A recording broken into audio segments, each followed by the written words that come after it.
And Mr. Secretary, that's got to change. Even your plan to reorganize the State Department came with no information on the 270 offices you are moving to eliminate, the proposed layoffs, or how USAID would be merged into state.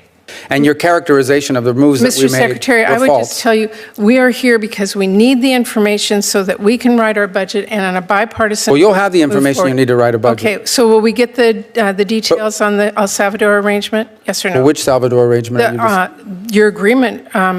In the grand hall of power, voices clashed like thunder. Senator Murray stood tall, her words cutting through the air. She spoke of frozen aid, of hunger and halted hope, of billions locked away while promises gathered dust. Across the table, Secretary Rubio stood firm, defiant in tone, guarded in truth. He called her charges myths, her outrage misplaced, yet the weight of unanswered questions lingered. At stake, more than money, was a nation's honor, a question of law, of power, of conscience. Can one man's pen undo what Congress decreed? Or will the guardians of the purse reclaim their voice? In that chamber, democracy wrestled with itself, and the world waited to see who would blink first. Senator Murray. Thank you very much, Chair Graham. Senator Schatz, welcome to your new role. I look forward to working with both of you. Secretary Rubio, I am deeply concerned that you have overseen a systemic campaign to dismantle USAID, impound billions of dollars that this committee actually provided, and unilaterally remake the Department of State without the slightest bit of concern that you lack the authority to do that without Congress.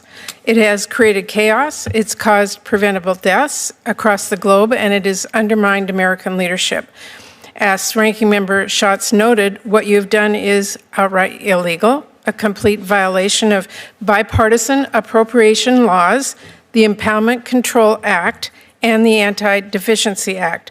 Within hours of taking office, President Trump halted all foreign aid in flagrant defiance of the law.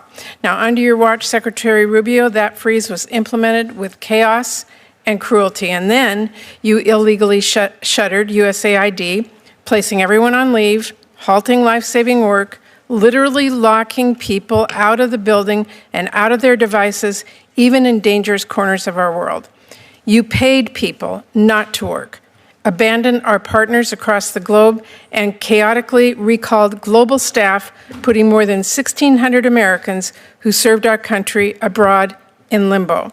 And when you shut down the USAID payment system, you even refused to pay for services provided before the illegal freeze. You fought all the way to the Supreme Court, against paying for services U.S. businesses already rendered with funding that Congress already provided. And I know you know, Mr. Secretary, but you lost.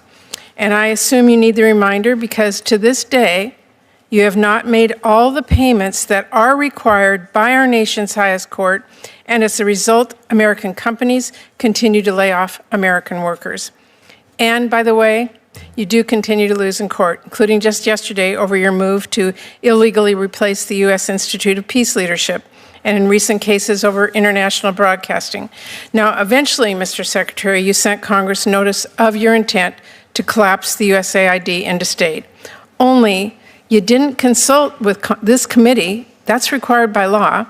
It came without justification, also required by law, and it came long after USAID was reduced to rubble.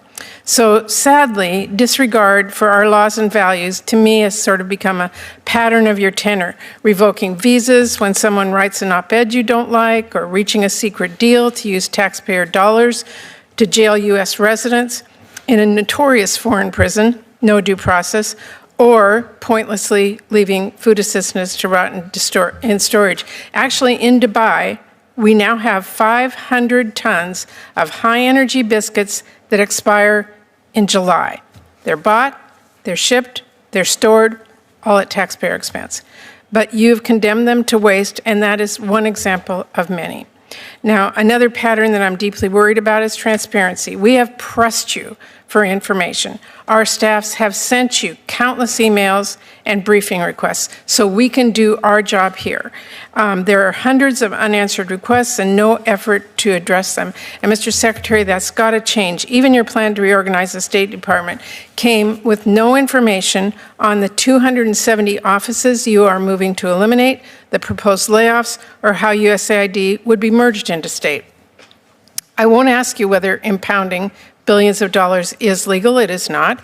I won't ask you whether it's efficient to pay people not to work or fire them without determining staffing needs.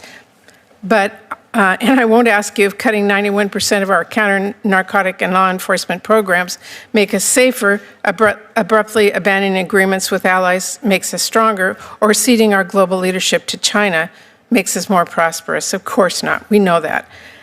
We have worked together for years in a bipartisan way to advance U.S. interests and fund those programs. So with respect to my colleagues, how long are we going to sit here and watch this silently?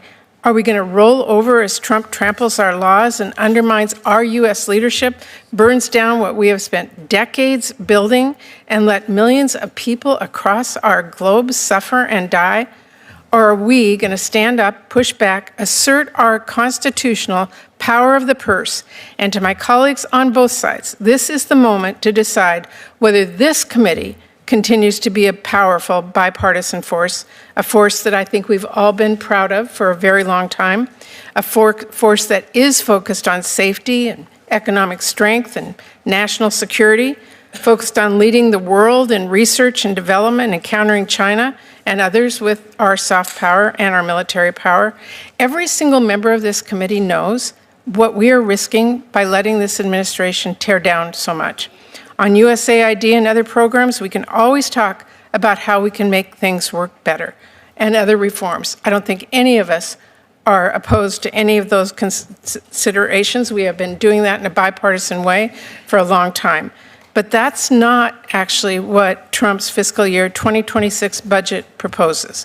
Mr. Secretary, I know you would like to give a 5-minute speech back to me, but I only have a few seconds left, and I do need some information from you. As I said, we have asked and have not gotten. Can you tell me, will you share the text and details with my staff of your agreement with El Salvador and any other similar arrangements, including the funding details that we need to have? Well, first of all, I'd like to respond to your 7-minute speech, which is primarily, I disagree like 99% of it. It's just not true. We've done nothing that's illegal. We've been in over 600 briefings to Congress. We've asked questions. We've answered questions repeatedly. We get hundreds of questions a day. We respond them as quickly as possible. And your characterization of the moves that we made Mr. Secretary, were I would false. just tell you, we are here because we need the information so that we can write our budget and on a bipartisan. Well, you'll have the information you need to write a budget. Okay, so will we get the details on the El Salvador arrangement? Yes or no? Well, which Salvador arrangement? Your agreement that you've made with them about. What agreement? The president of El Salvador agreed to take in 250 gangbangers, and we sent them. Funding details we have not gotten. We need to see what the costs are. Well, we haven't funded that. We've provided them law enforcement assistance. I know you just claimed that we cut all this law enforcement assistance. We provided El Salvador and other countries law enforcement assistance. They have the right to spend that money any way they wish, but they did us a big favor. They took 250 dangerous, trained out. We didn't deport any U.S. residents. No U.S. residents were reported. I'm not going to argue with you on that point. Well, it's not an argument, but don't say we deported U.S. residents, because we didn't. I don't deport anybody. I'm not asking. But we didn't deport U.S. residents. I'm asking you whether we can see the details of the arrangements, including the funding details. I'm giving you the details. The arrangements are we provide law enforcement funding to El Salvador, among other countries. How they choose to spend that money internally is up to them. But I can tell you. Can you give me the details on the 200-plus offices you're proposing to Sure, we've eliminate? provided that. We need that. Can I get your commitment to give us those? It's part of our reorg.